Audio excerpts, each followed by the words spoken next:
Good morning. আজ হচ্ছে আমার বোনের বিয়ের পরের দিন, আর আজই ওর বউ ভাতটা হয়ে যাচ্ছে। তো সকালে ঘুম থেকে উঠতে স্বাভাবিকভাবে একটু দেরি হয়ে গেছিলো কালকে অনেকটা রাতে শোয়া হয়েছে।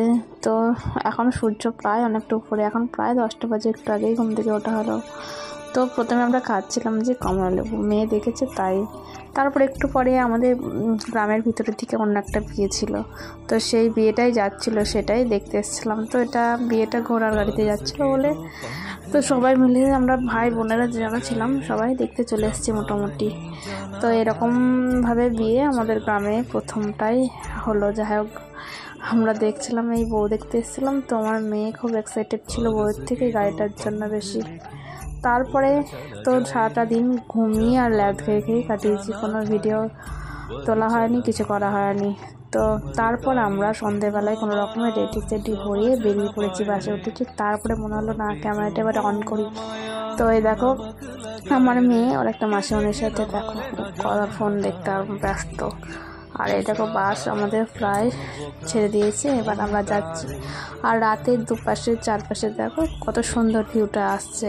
ক্যামেরা তো দেখছি অতটা ভালো আসছে না, কিন্তু এমনি বাস্তবে দেখতে প্রচণ্ডই আমার ভালো লাগছিলো। চারিদিকে এত লাইট, বেশ অনেকদিন পর কন্যাযাত্রী বা বরযাত্রী এরকম যাওয়া হচ্ছে, বেশ ভালো লাগে বেশ। কারণ আমার মেয়ে হওয়ার পর আমি কখনোই এভাবে আর কন্যাযাত্রী বা বরযাত্রী যাওয়ার সুযোগ হয়নি। প্রথম গেলাম প্রায় 2.5 বছর পর। বিয়ের পরপরই গেছিলাম, 2-3টে বিয়েতে অ্যাটেন্ড করেছিলাম, তারপর আর সেভাবে যাওয়া হয়নি। তো আমরা বাস থেকে নেমে পড়েছি, এবার যাব বোনের বাড়িতে। বাসটা রোডের উপরে থাকবে, আর ওর বাড়িটা হচ্ছে বাস থেকে নেমে বেশ কিছুটা হাঁটতে হবে।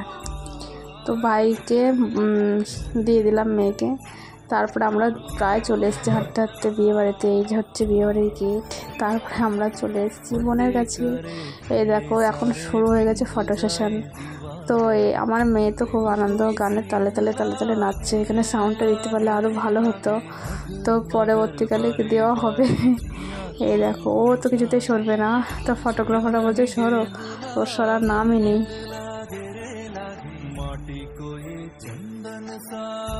এই খেলতে খেলতে আমার মেয়ের হঠাৎ আবদার হয়েছে যে আইসক্রিম খাবো।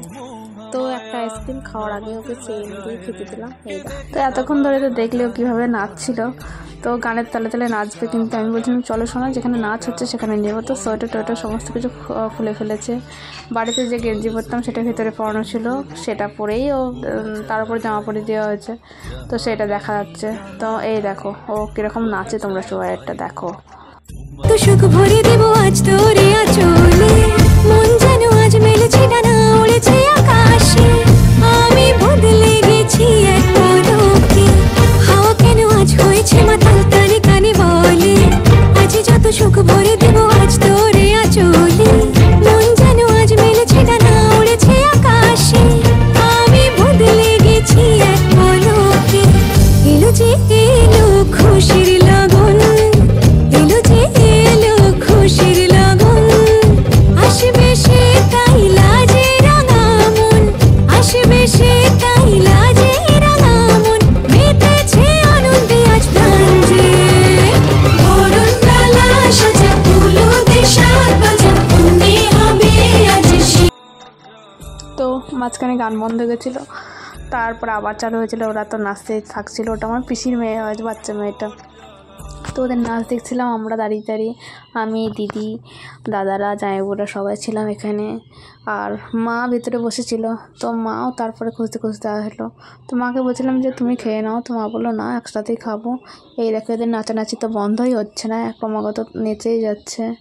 তো আমার মেয়ে একটু ভয় পাচ্ছিলো, যেখানে সবাই অচেনা, বাদ বাকি পাশে যে মেয়েগুলো আছে তাদেরকে চেনে না, ওই জন্য একটু ও ভয় লাগছিলো। নাচাটা মাঝে মাঝে ও নেচে দিচ্ছিলো। তো খুব টায়ার্ড ছিলাম, কারণ কালকে রাত জাগা, আজকেও রাত জাগা, সেই জন্য শরীরে জোর পাচ্ছিলাম না কেউই। তো পরের দিন আমাদের যেহেতু বউ ভাতে অভ্যস্ত নই, সেই জন্য আর কি আমাদের এই দিকটা বউ ভাত একদিন পরেই হয়, কিন্তু এদের দিকে শুনছি যে বউ ভাত পরের দিনই হয়ে যায়।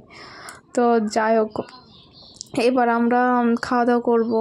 তো খাওয়া দাওয়ার ওখানটা প্রচুর লোক ইনভাইটেড, ওই জন্য একটু দেরি তো হচ্ছিলোই। ওই জন্য রাত প্রায় এখন 10:30 মতন বাজে, কিন্তু আমাদের ছেলেমেয়েগুলো দেখো দাদার ছেলে আছে ওদিকে, দিদির মেয়েরা আছে, কারোর চোখে ঘুম বিন্দু মাত্র নেই।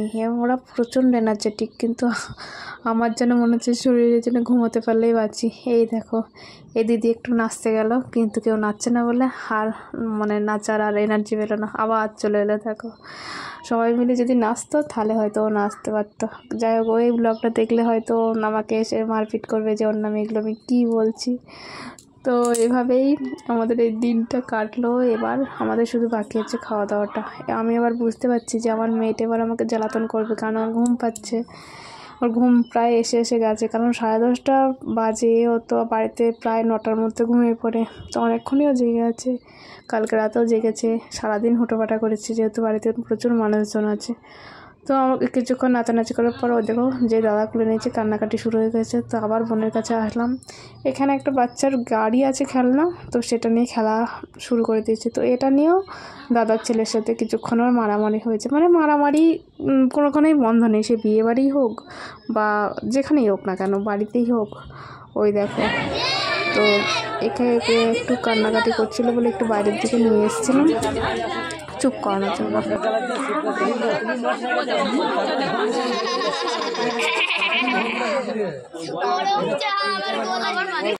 তো মেয়েকে চুপ করিয়ে আমরা চলে এসেছি খাওয়ার জায়গায়। তো এখানে খেতে বসবো আমার পিসমশাই, সবাই মিলে খেতে বসেছি এখানে। তো খাওয়া দাওয়া কমপ্লিট করে এবার আমরা ছুটছি বাসের সিট ধরতে হবে, কারণ খাওয়া দাওয়া করে আর দাঁড়িয়ে যাওয়া যাবে না। তো এই রাস্তাটা আমরা একা যাচ্ছিলাম, বাইরে প্রচণ্ড ঠান্ডা আর প্রচণ্ড অন্ধকার, তো একটু ভয় লাগছিলো। তো চলে এসেছি বাসের কাছে এবার সিট ধরার জন্য। একটুখানি সবাই হুটোপাটা করছে। তো অলরেডি বসেছি, কিন্তু বাসে কোনো লাইট জ্বালেনি, যে যার মতন ফ্ল্যাশ লাইট জ্বাললো। তারপরে কিছুক্ষণ বাদেই বাসের লাইটগুলো অন হলো। তো মোটামুটি সবাই জায়গা পেয়েছিলাম, 2-1 জন শুধু দাঁড়িয়েছিল। তো বাসের মধ্যে যতক্ষণ বাসে সবাই আসছিলো না আসছিলো, ততক্ষণ আমাদের একটু আড্ডা গল্প করতে। তো আবার কিছুক্ষণ পর বাসের লাইট অফ হয়ে যায়, এবার বাসটা ছাড়বে। তো আজকের ব্লগটা এ পর্যন্ত, দেখা অন্য কোনো ব্লগে। ততক্ষণ পর্যন্ত সবাই ভালো থেকো, সুস্থ থেকো, চ্যানেলটা সাবস্ক্রাইব করে দিও অবশ্যই।